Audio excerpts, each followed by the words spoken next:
Welcome in, ladies and gentlemen, boys and girls, RFK Refugees podcast. Ted here, John here. We are back for our weekly Monday live show talking DC United, Loudoun United, Washington Spirit, the U.S. men's and women's national teams, all soccer, all the time. John, how are you doing, my friend? How was your weekend? It was good. This is going to be a busy week for me at work. So this show is like a respite, like a brain break to the things that I want to actually talk about. Yeah, exactly. I spent, I feel like I my whole entire life gets consumed by soccer. I referee on weekends. That's starting back up. Big tournaments in Richmond. I refereed 8 soccer games today, youth level soccer games. So it wasn't full 45-minute halves, but it was still intense. I'm feeling it. Sitting down is really nice right now. Anytime I get up to try to walk, I'm feeling 30. Let's just say that. Oh. Couldn't be me, man. I can't imagine that much running. Even if it was done in the pursuit of getting healthy and whatever, couldn't do it. I would be like the one referee was like, "What if we use the Segway?" Do the rules of the game say I can't use a Segway or a scooter? I don't think it does. I think there's some pretty strict rules about what you're supposed to wear and how you're supposed to dress. I'm sorry, John. I'm sorry. All right, then I can't. Then I remain to not a referee, I guess, is the answer that we have to land on. Yeah, that's probably a good thing. I don't know how I'd feel about you being if I was about ready to play a game and you show us referee, I'd be like, I think I'm gonna sit this one out. Sorry, calf's feeling a little tight. Sorry, just stating facts. Speaking of facts, we're nailing these transitions. I think these weekly shows are doing well. DCU preseason coming up. Golf article came out this week talking about the coach. He's been hitting up a lot of articles. He just came out with one today, I think, about Brandon Hines Ike. Yep. But it's talking about Lasada and sort of coming to the coach. Yeah. So I was tweeting about this yesterday. The money quote really of the whole article this is from Lasada. It's going to be a weird and strange year for all of us. It will be practically a miracle to have results from the first game. A new coach with a new way of thinking and a new way of training. It's going to take some time. I think that's quite normal. We've been talking about the fact that, on our interview, in his first interview, in his subsequent interviews, it has been all about lowering expectations and making sure that fans know that we're not going to be able to spend a lot of money this offseason, that we are not anticipating a run to MLS Cup, it takes some time to build. And most fans, I would say 95% of fans who are longer time fans are okay with waiting. Maybe not 95. Maybe all right. The non-Facebook commenting variety. If you don't comment on the Facebook page, it's a high percentage. If you do, low percentage. But I think that they may be doing a little much here. I think they may be setting the bar on the ground so they can step over it. And I don't blame them, I guess, based on the way last year went. But my point was, and I did not have universal agreement on this, which is unacceptable, Twitter, is that, Chad Ashton came in after Ben Olsen was fired. Obviously, same lineup for the most part. Obviously, did not have time to institute an entire new system or have a lot of training. Basically, he just unleashed some players, moved some players around, moved Assad centrally. Some things changed, but for the most part, he took the same pieces and then started to get results. Now, was it beautiful? No. Were there challenges? Did it take a while to get a win? It did, but the team almost backed into a playoff spot. They did get wins, and from a season that didn't have very many. So this team can win. It can happen, and I don't think it's a miracle to say that all of these players last year who were much worse than their, the back of their soccer card would say, if they came out healthy and started to play well, it's not a miracle. I think that's what you're hoping for. That was my takeaway from the decision to sort of be like, if we can pass the ball 3 times without losing it, we should all get trophies because this team is very bad. I forget about what someone said about 2013 with DC United and that awful year. There was a lot of comments, and I think someone had, I think this was at 2014. They said, look, 2013 DC United maybe should not have been as bad as they were. 2014 DC United should not have necessarily been as good as they were that year. I think you could say this 2020 team with the talent. I mean, you have legitimate talent in this team. Yep. You have players that other teams, if DC called them up and said, "Hey, I want you to, we want to make a move for this player," or DC says, "Hey, are you interested in this player?" Most probably up and down the lineup, first 11 guys, most teams would be like, "Yeah, let's talk. What are you looking for this player?" These aren't players that teams are just going to. Our teams are just going to throw out. So I think that's, fair to say. I think they are setting the bar low. I think they're trying to measure expectations. I think they're trying to exceed those expectations. Are we saying MLS Cup champs 2021? Probably not. But I think most fans now. I am going to be very curious when DC United drops out. I'm waiting for the first Facebook comment. I am waiting for the first Facebook comment of the guy who maybe doesn't pay all that much attention to DC, is not, an active person. DC drops their first preseason match, like 1-0 or whatever, to like an MLS side. And then it's like Olsen out is like the first comment that pops up there. I know it's going to happen. Play Rooney. I'm waiting. I am waiting for that moment. I know it's going to happen. Yes. But I'm very curious what that crowd is going to do now, because that was their every first preseason game. They lose 1-0. It's like, oh, Olsen out. Oh, he's terrible. I'm like, did you watch the game? Do you know this game doesn't count? There's always a new bad guy. I think Lozada has at least half a season before he becomes the bad guy, but there's always a bad guy. We'll see. We'll see. It's going to be, I think, how much he takes off, how the team looks. I don't think any of the, when you talk about, I think there is a core group of fans, people who follow this team week in and week out, who know the players, the people we interact with most, who listen to our show. Our listeners, right? They're the ones. There is sort of an outside group. Maybe this is their second or third team. Maybe they're not dialed into the news as much as other people are. So the people who would benefit from listening to our show. Yes, exactly. You should listen to the show. And for those people who may be new to the team, we've got a segment we're going to start dropping to get you ready for 2021. So we're gonna preview that in a little bit, a little teaser trailer. So John, you wanted to highlight the Jason Levian interview. It's in the show notes, right? So we were going to do another RFK React segment like we did previously. What was that for? I'm trying to remember who that was. That was Jason Levian. We did Jason Levian. Well, it's a little bit different when the team is interviewing him versus a podcast. So there were not a lot. News was not being made in this podcast or this interview. So go check it out on the YouTube page. I think it's 12 minutes long. There literally isn't anything I could bring to you from it. The player is here is excited. He's very excited about the draft picks, which is an interesting statement, I guess. As I guess there aren't a lot of players who have yet to register as actual DC United players this offseason. So Kamani Smith is the first name that comes out of the owner's mouth, which is interesting. Talked again about sort of the investment over the long term with the team. All the things we know, all the things we talked about. But check it out. I have been clamoring for more of Jason Levian in public and speaking, and this is that. So good on everyone.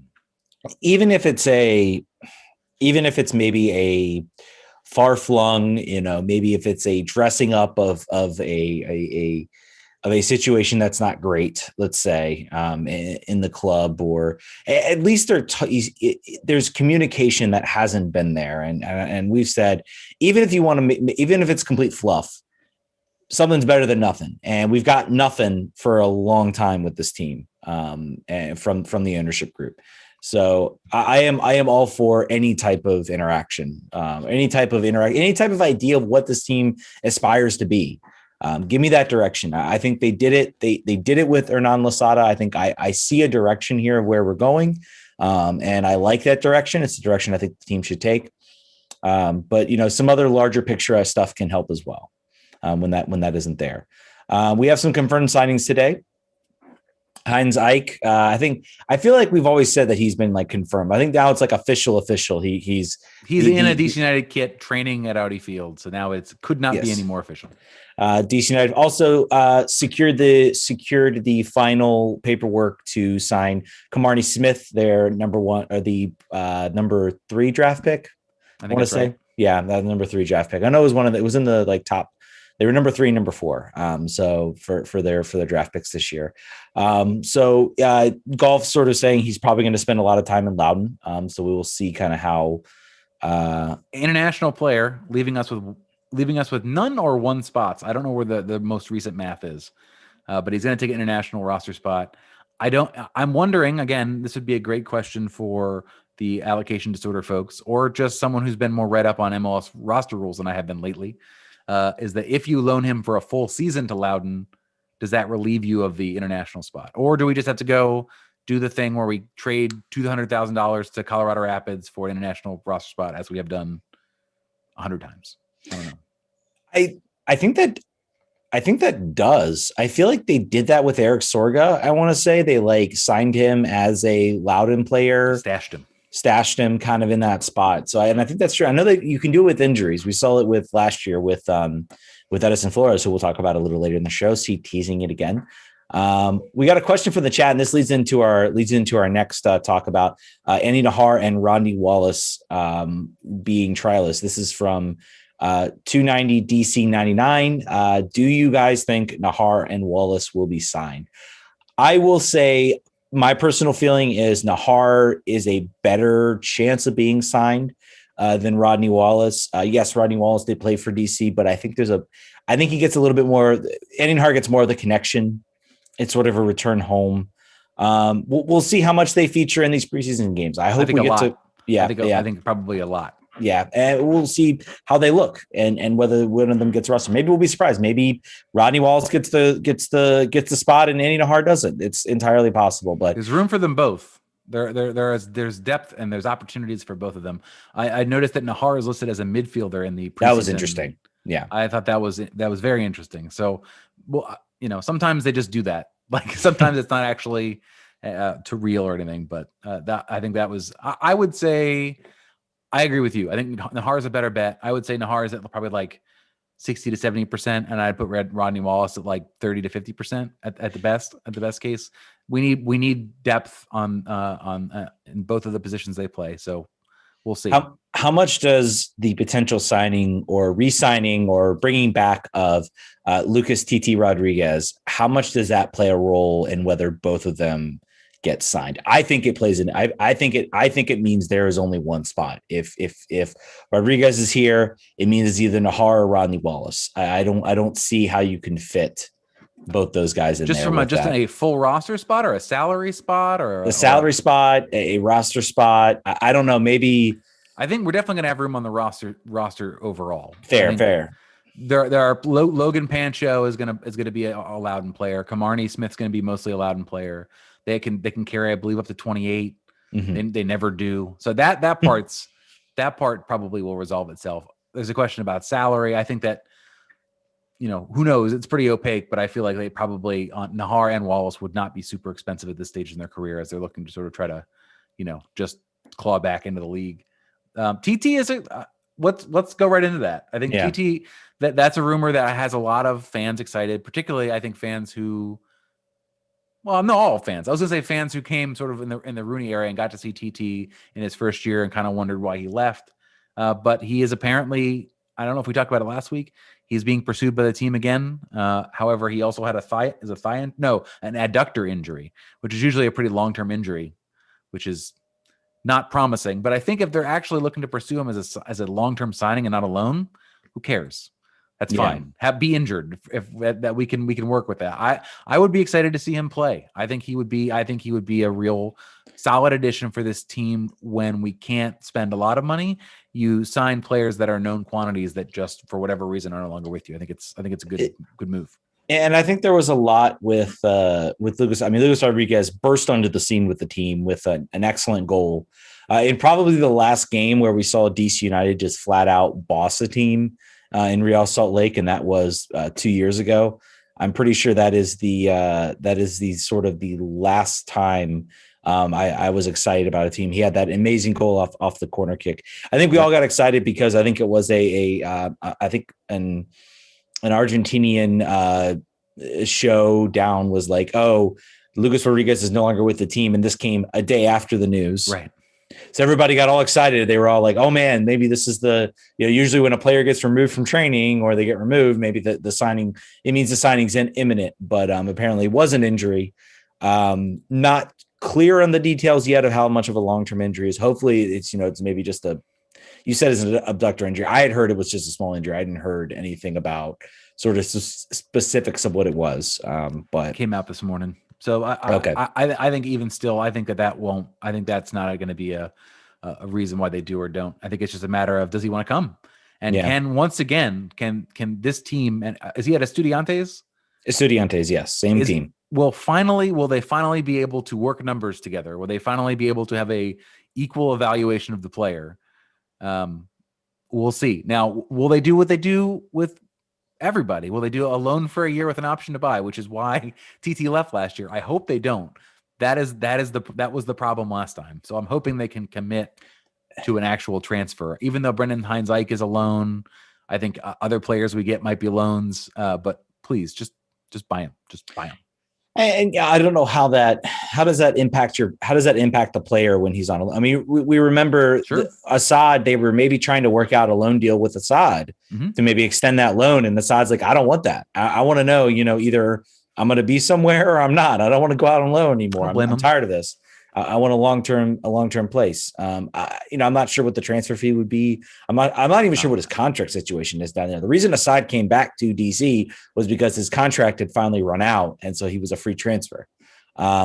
So it'd be curious. I was curious if Lucas fell under the 22 under 22 initiative. He does not. I think he's 23, so he does not fall under that sort of young money rule. But the team, maybe imminently, maybe by the time that, of course, when the show goes out, it's going to happen. Yep. Getting some allocation money from FC Cincinnati for the signing of Lucho Acosta. So he's playing a lot for Atlas now. He's playing much more for Atlas now than he was before this whole thing started. So clearly they're trying to pump up the value a little bit. And he had an assist last game. Yep. So I don't know if that's hey, we're looking to transfer you to Cincinnati. Oh dear God, I don't want to go there.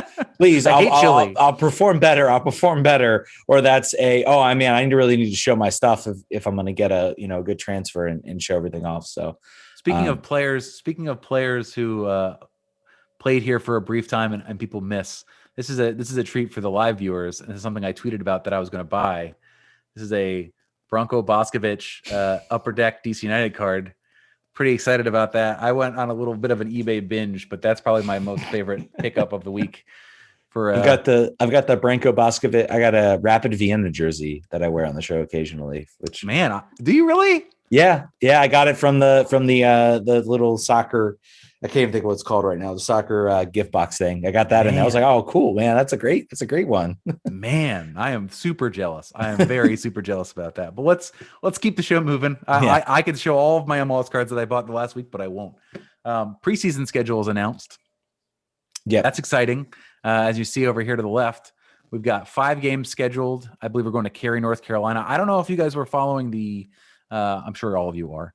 I think it was the Instagram account for DC United today, and Moses Nyman's story showed it too. They're basically just working out in the concourse of Audi Field. So there's like a whole bunch of Peloton bikes on the lower concourse and like little weight benches, and that's just where they're doing it. It came out in Goff's article that I think the St. James is off the table for training here. I don't know if they're shut down or what for COVID, but they're going to basically play and train at Audi Field and they're going to go back to RFK. They're going to do stuff at RFK, I guess, when it's too cold. So I think that must be the outside fields because I'm pretty sure the inside is condemned and they can't go inside it anymore. But anyway, as you see over here, you got I guess it's an inter squad game on March 20th. They're playing Loudoun United on I can't see the font too small. If you could read it. Loudoun United's next, then Philly, New York City FC, and Red Bull to close out the schedule. I think you're going to see a lot of those trialists in those first couple games. Yeah. And they better be able to shred our own USL team. If you're Andy Nahar and Rodney Wallace, you want to just clown some. You want to take Robbie Dambrot and just cross them up. That's really what you want to have to happen. I'm very curious to see, number one, what the streaming is going to be like for these games. Are we going to be even able to watch these games?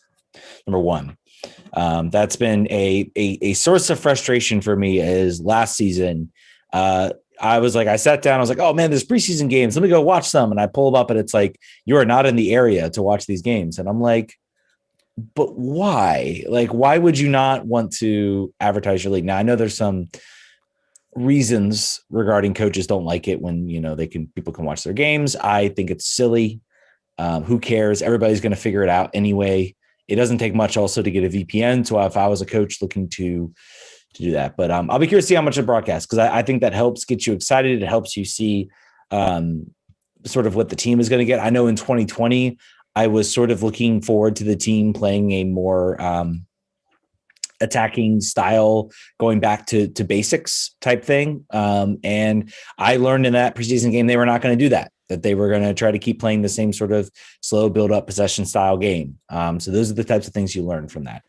Yes. And as Daniel Hills points out, oh God, the fisheye camera pointed right into the sun last year.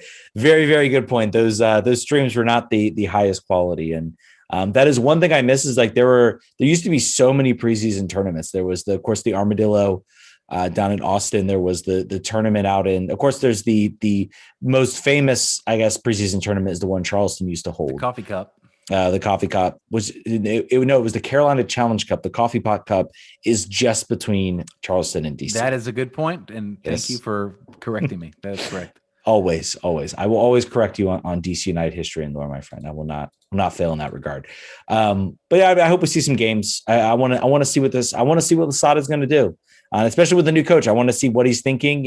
Yes, there are going to be a lot of trials maybe in the first few games, but as we get to the game against Philly and the game against New York and New York Red Bulls, maybe we see a little bit more about what he's trying to do with the team. So speaking of what Losada is thinking, we have a clip to share with you that just got posted a couple minutes ago. So check us out. The first thing, collective above individual. And what I'm talking about this is, I rather prefer to have 11 players doing something wrong than everybody doing something. And that goes for everything. That's why I give you the example of lunch and breakfast. We start together, we end up together. We have a game plan, we have a session, we start together, we end up together. And we are all doing the same thing, and we are all at the same page. The moment you are doing your own thing, you're coming whatever you want, we are not a team anymore. So with small things, with small rules, we will try to all be on the same page, on the field and off the field. The first thing. So yeah, I think Felipe hinted at a lot of that. He hinted that there are new rules. There's a new sheriff in town, and that sheriff likes you to get there early and likes you to do things his way, on and off the field. I like that. I really like sort of the general vibe of that situation, but also sort of talking about the importance of togetherness, and failing together is more important than people going their own way and lucking into success. He'd rather have everybody doing the same wrong thing than have some people doing it right and some people doing it wrong. I'm excited for, we talked a lot about sort of the Ben Olsen, not downfall, but like one of the knocks against him is like his communication style. I think it maybe plays well with players. It's very player friendly. It's very like, I was a former player. Like, I get it. I'm not going to ride you too hard, but I want you to try real hard on the field, leave it all out there. And that's what matters. But he is much more like, not a disciplinarian, but he's like, I have a philosophy on and off the field about how I think that groups of men work well together, men or women, whoever, groups of people work well together. And how you find success is to everyone get on the same page and everyone pull for each other in the same direction. So I think this is great, even though it's small and whatever, but I like it. Yeah, it's definitely a focus on the collective, which I think if I'm a coach heading into a team that can't afford money for big stars, we talk about the biggest thing RSL did under Jason Christ was the team is the star type of thing. They had that sort of philosophy, and it served them very well. And I think we're kind of seeing that, him sort of saying, look, we're going to be a collective. If all of us are doing if all of us are doing the same thing wrong, then I prefer that. I want that. Versus everybody doing their own thing. I'd be curious. Don't want to speculate, but maybe, I'm sure he maybe was developing this strategy. Maybe that was something that came up in interviews. This team did not look in 2020, this team did not look together. It looked a lot of disjointed, not a lot of team players look out of sync.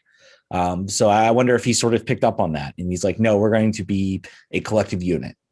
So Dan Butler asked who on the roster is most likely to have a hard time with the new rules. I think it's very challenging to answer. I also think that this has not been historically a team that we knew a lot of the dirty laundry.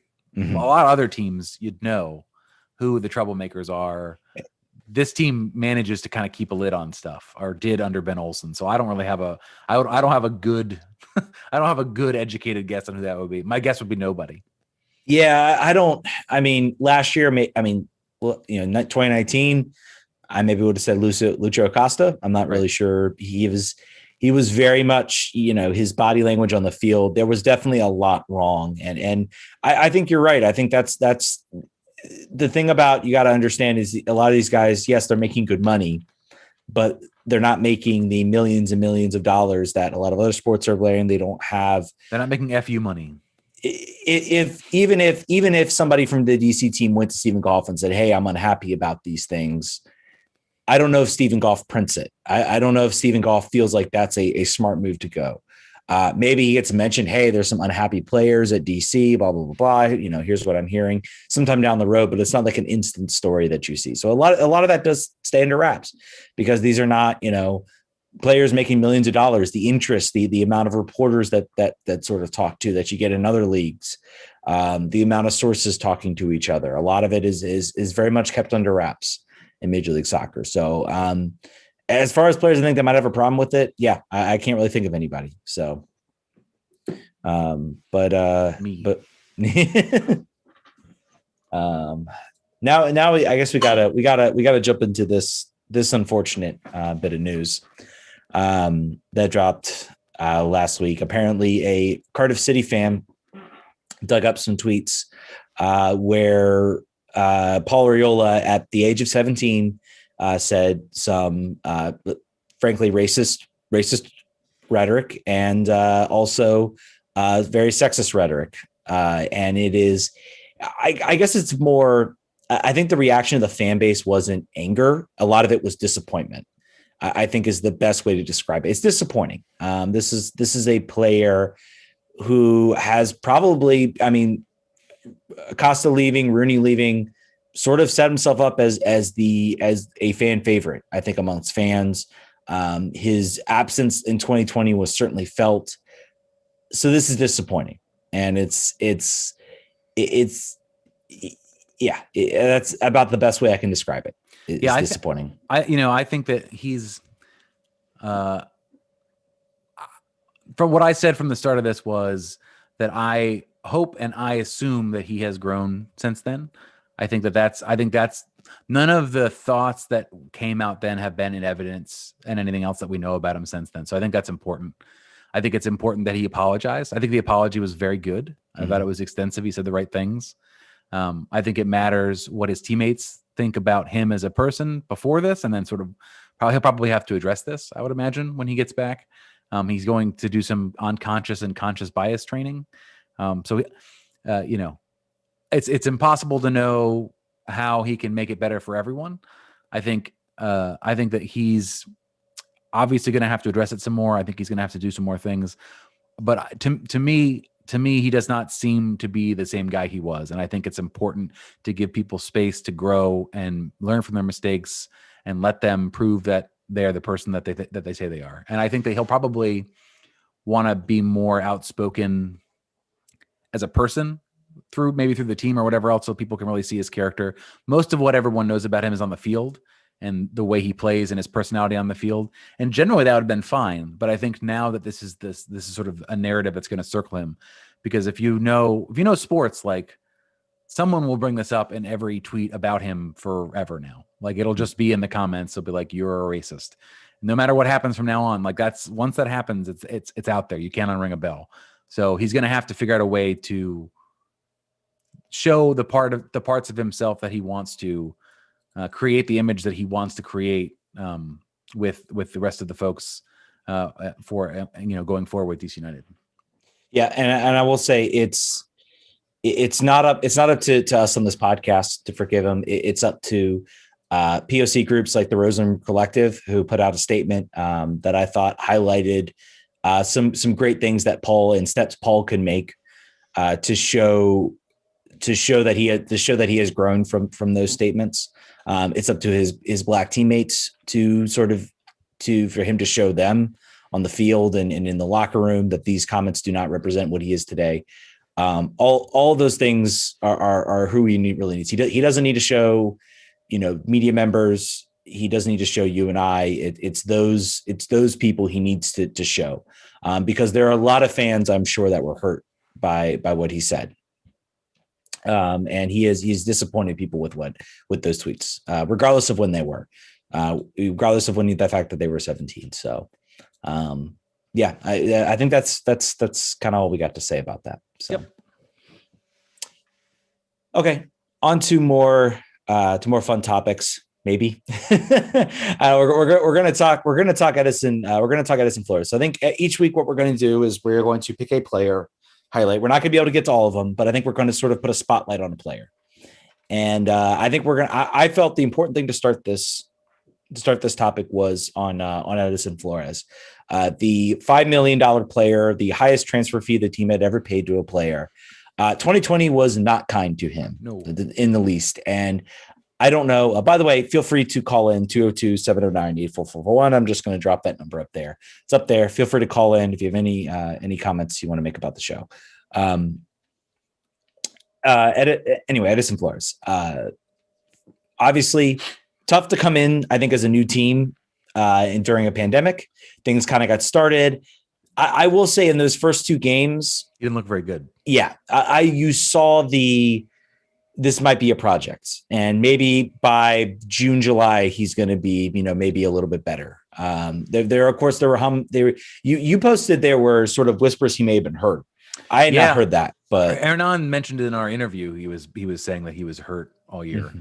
I don't know if maybe he was just exporting the facial fracture to mean all year, but it was weird and unfortunate that he had finally started to turn a little bit as he had his first upward spike right before the face break, and then he came back, and then he had a little, and then as you mentioned here, towards the end of the season, he had a little resurgence. Yeah, so I mean, he did play a semi-significant role in 2020. I mean, 13 games played in a shortened season, 11 games started. He played 872 minutes, again shortened season. Only registered 3 assists, no goals. His best game of 2020 was a 4-3 loss to New England. He had 2 of his 3 assists in that game. I think the last one actually came in the last game of the season. I went back. Actually, I'd forgotten this game. And I remember this actually was a pretty good game. And a pretty Teal Bunbury scored the 4th goal. Is that right? Do I remember? Yeah, I believe so. Yeah. So, and it was, I think he showed, I kind of sat back. I watched the 15-minute little highlight reel just to kind of get a sense of, I kind of just kept my eyes on him, focused on him, what type of player he was going to be.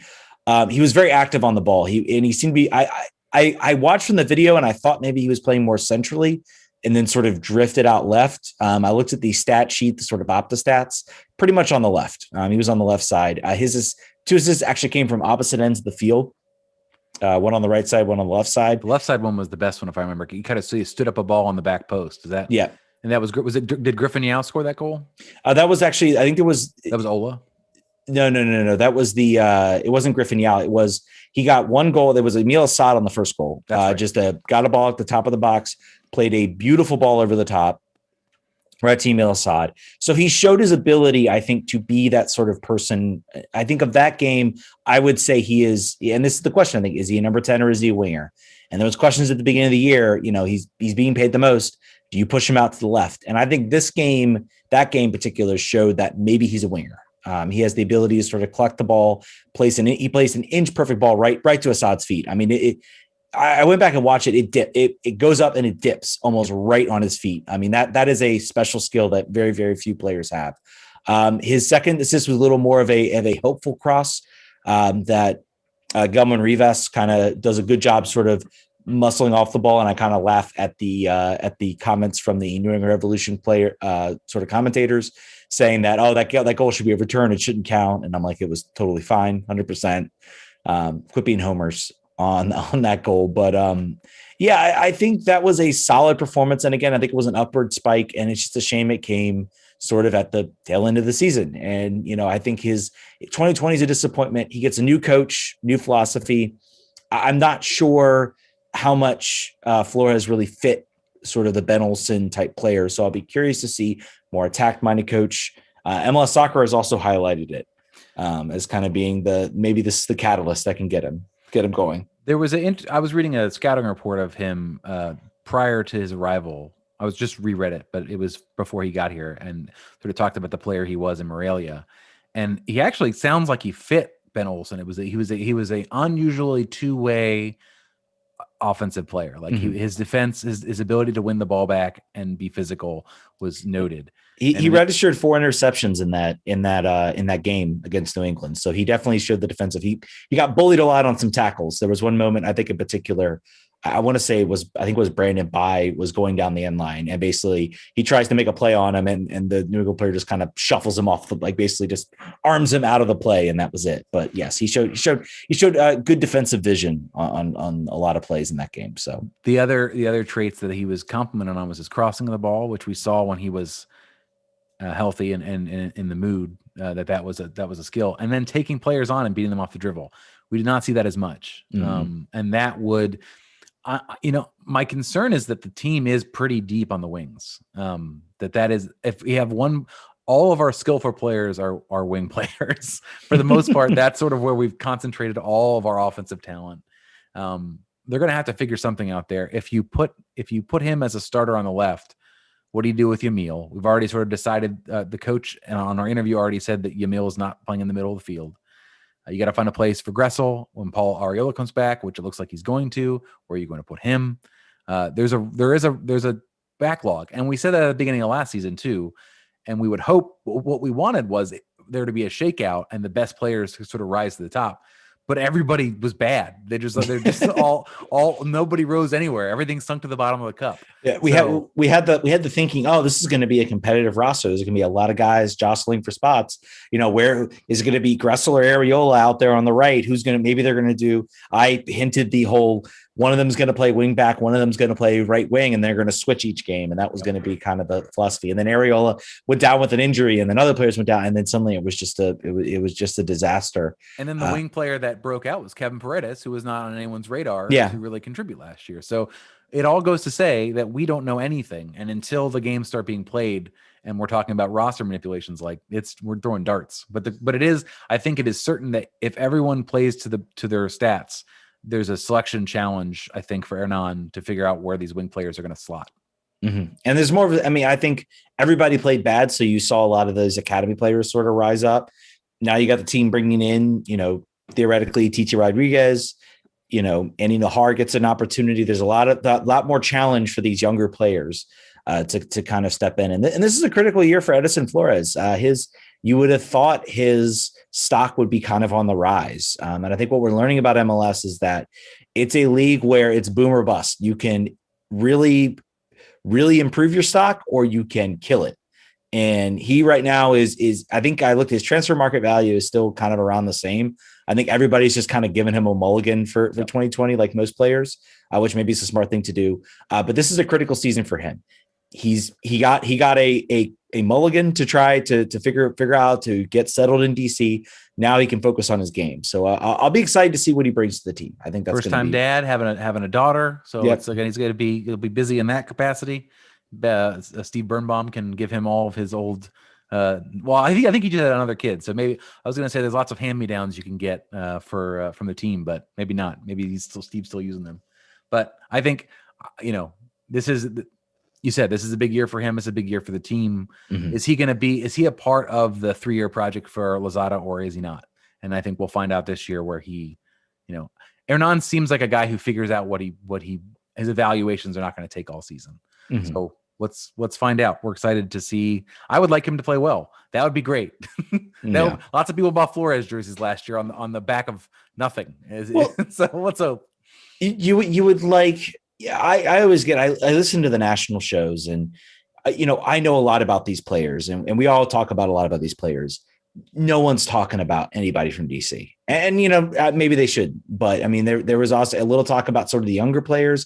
I think they got kind of the most spotlight this year. Kevin Paredes, Moses Nyman, some of those guys kind of got the brunt of the spotlight. But nobody's talking about the big signings. Gressel came out because he was talking about maybe playing for the national team. Yeah, but no one's talking about anybody from DC, and that. And that has a morale impact on me, because I can listen to all the DC podcasts and they can talk about all the players all they want.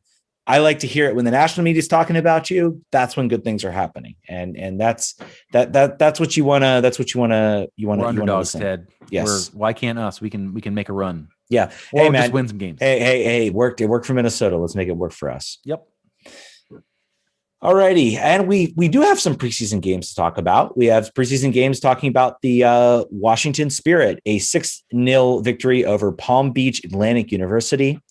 I have no clue what university that is. I found out the reason why that's happening is one of the new owners is from Palm Beach. I don't know if she has an ownership stake in the university or went there or something.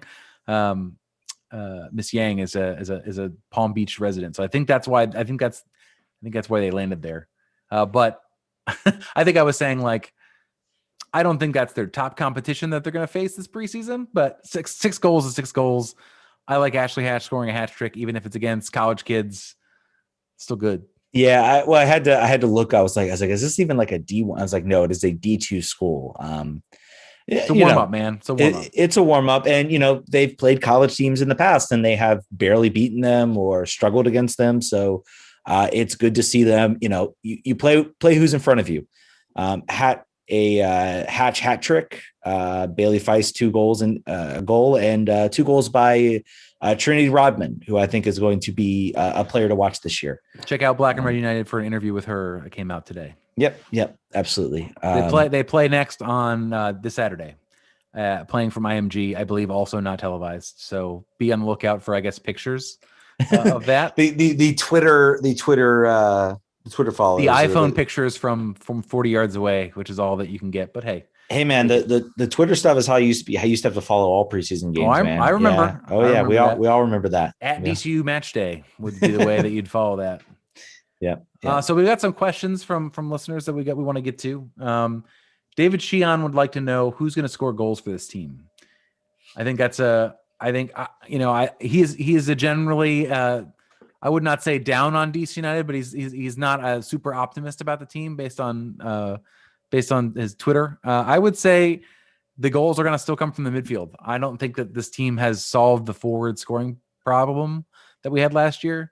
I don't think Ola Kamara is suddenly going to turn back into a double-digit scorer. I'd be gladly wrong if that's the case. I think last year was a lot about confidence and a lot about service that he didn't get.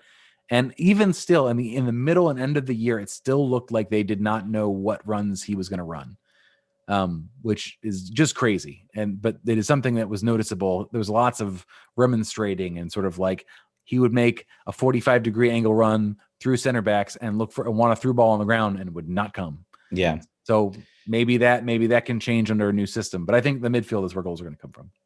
Yeah, I think to borrow a phrase from our dearly departed coach, Ben Olsen, it's going to be a goal scoring by committee. And I remember Ben Olsen made that quote and everybody groaned. But really this time. But actually. But yes. I mean, I have been an Ola Kamara stanner. At the beginning of the year, I was like, he's our striker. This team is designed, and everybody, and I wasn't alone. The national media was like, "Oh, this team's almost designed to just give the ball to Ola Kamara," and it didn't happen. So I would say, under a new coach, anytime you get a new coach, there's always a player that kind of emerges, kind of maybe where people didn't expect or people kind of write off. I feel like a lot of people write off Ola Kamara. If Ben was still a coach, I would say I don't think Ola would want to be here. I think a new coach, new identity, new chance for him to maybe find some life. So goals, best opportunity, probably either Ola Kamara, Yordi Reyna. They're the players that play closest to the top. It is going to be maybe a lot, hopefully from the wing. I think if you can have either somebody step up, either Yordi Reyna or Ola Kamara step up with 10 goals this year, and then you get 5 or 6 from a couple players in the midfield. Meal, Gressel, Edison, Paul when he comes back. Yep, and then you get a lot of other assists sort of in between that. You're going to stand for a good time. Remember at the beginning of the year, DC got goals from defensive players. Fred Brilliant led this team in goal scoring. Please, let's not. I mean, I love Fred. I love him on the team. Please, let's not do that. Let's not have that happen again. We're over that. I think we're over that. So more questions from Asthmatic10 on Twitch. Are there any academy players we may see this season? We are talking to Ryan Martin tomorrow, so I think we'll have a little bit better of a concept of what the plans are for both academy players and players moving through Loudoun United's roster. I will say that the professionalization of Loudoun United's roster is increasing. Yeah, they are signing players that are more either USL veterans or much more seemingly going places. So I think that they're going to have to mix. Last year it was throw the young kids on there anytime you want. It doesn't matter. We're going to lose this game. Give them opportunities to play. And I think now they don't want to be at the foot of the league. That's for sure. The players they're bringing in are going to change the offensive quality of the team. So Jacob Green, a player who is not technically an academy player anymore, as he's on a first team contract, is a player that played for Loudoun. I think 8 or 9 starts last year. The idea, I imagine, he's going to go back there. Jeremy Garay and Adam Lundegaard, I believe, are both committed to colleges. So they will be leaving. I think they can start the season, I believe, but then they leave. It's USL is interesting with that sort of stuff where there are dual committed players and they leave, and that's okay because they're going to college. Yeah. By the way, you're getting comments from Vamos DCU on your kit, by the way. So fan or no love, not a fan? No love for the Irish First Division club. You're getting good comments. Good comments. That's correct. Vamos. I have been betting on Sporting every weekend for the last 4 weekends, and they have cashed 3 times out of 4. So I will keep on doing that. By the way, guys, sports betting is so cool. I got to tell you, it is. I am waiting for the MLS to start. I did a little bit one weekend just to learn how it works, and I'm like, I'm gonna see if I can use I'm listening to all the national shows and trying to pick teams that maybe they're going to Vegas is going to undervalue that I can, you're going to be making bets on MLS Cup. That's your plan. That's my plan. Yeah. I will bet. I'm going to bet on DC every year. I don't care. And I'm going to drop a small bet because I know their value is going to be very low. Yeah. Good odds. Good odds there. But I'm going to be, I feel like MLS could be a league where, you bet small on there's so much parity week in and week out, more than a lot of other leagues. You can bet small on some of these games and you can win big. So and the volume is going to be so. By the way, my friend has been telling me I should start a soccer betting podcast as a side project because there's nobody doing it, and I bet soccer pretty much every day, and I do okay at it. So maybe it's something to think about. But I think MLS is going to be interesting because the volume of bets is so low that I'm curious. Like if you watch EPL games and you see both live betting and the before betting, how much the odds move. By the way, Ted, I think you'll like this. I bet Fulham to beat Liverpool. That was a good bet. I would have done the same thing. I bet them when they were plus 1,000, but unfortunately I didn't trust myself, so I bet $1. So I won $11, but still, nonetheless, I felt I had a tinkle. Anyway, that's a great bet with considering how Liverpool. I would have potentially made that bet. I go into Liverpool games now knowing I'm like they're probably going to lose this one. It's not going to go well. Patreon, get at us if you want me to do a spin-off MLS or soccer betting podcast show. I'm sure that I could be talked into it pretty easily. Dan Butler says, what are the 2 or 3 most important factors to driving crowds into Audi Field this year? This is almost an epidemiological question and a question about testing and vaccines. It seems like I heard today that the Nationals are going to be able to have fans from the start. Mm-hmm. So they start, I believe they start April 1st. And I think DC United is going to start a little bit after that. So it would stand to reason that there's going to be an opportunity to do that as well. And that they'll be able to probably open from the start. It'll be severely, dramatically diminished as far as how many people can be in there. Watch for the prices. If you looked at spring training games where they've allowed some fans, both in Florida and Arizona, the prices are out of control. Yeah, because of the first time you can go see live sports, and they're like, we got to get our money back. So that bleacher seat is $150, like you're in the World Series. Hope you like it. So what do you mean? What do you mean, John? I watched live sports in 2020. Well, that's right. You did. I didn't get to. However, got to. So the quick aside, I was going to pick up groceries last night, and I saw that the Fredericksburg Nationals field is right next to them. They built the stadium last year with the hope that they would start playing. Funny about that, they did not. This year, I saw the lights on. It was like 8:00 at night, and there's high school kids playing baseball on it. And I sat and I watched an inning of high school baseball in like 35-degree weather, and it was amazing. It was it was one of the best things I've done in months. So live sports are going to come back. It's going to be great. I think that I will feel comfortable. I would feel much. I remember last year we were talking last year, like, when will you feel comfortable going? Like, even if they allowed it, would you go? I'm comfortable now. Yeah, I think there's not been a large indication of outdoor spread anywhere at any of the sporting event. There have been places that have let in way more fans than you probably think you'd feel comfortable with. But there's been no super spreader events of those things. I think that these are well ventilated outdoor stadiums. It feels like they should go forward with it. Yeah, and I know we just got details from here in Richmond. We just finally got details on season tickets. They have put out they are projecting 14 games for the Kickers, and season ticket prices went up a little bit. They did not do a good job, I think, communicating that whole situation. But I think fans were kind of like, okay, we got a sweetheart deal for a while now, and now the team probably is like, we need money. So they need to let you guys in the team store. If it's like anything like DC United, they just need to have the 2021 drop of all the new stuff, and then just say, like, John Hoffman, you get to come to the team store by yourself, like when they did the like pre-openings for rich people and famous people, but for me. And then I would just go buy one of everything. I think that's the way that they're going to get their money back. I think that they should. DCU team store folks, get at me. I have a Kevin Paredes jersey to exchange, and I can buy everything else. That's my collaterals. I'll buy one of everything else. There you go. Yeah. So we'll see. We'll see what happens with fans and stands. I think right now, the way things are trending, the way vaccines are being distributed, cases are going down. I think the light is starting to develop at the end of the tunnel. I don't know if it'll be completely normal by the end of the year. I think we're still, maybe next season we can start talking about, full 20,000 wide open fans. Yep. For sure. For sure. Absolutely. But I think right now we're still, we're going to have limited numbers, I think. And then maybe, we'll see where we are late summer. So Daniel Hill says season ticket members have been offered special times to go there. What I want to know is, but what about podcasters, particularly ones that for the last few months in the pandemic, like, it's a shocker if I'm not wearing an article of clothing that has a DC United logo on it, be it sweatpants or shirts or jerseys or whatever else. It's kind of my thing now. So yeah, this is a call for help. Yeah. Okay. I think that's going to do it for the show. I don't know if there's anything else we want to add.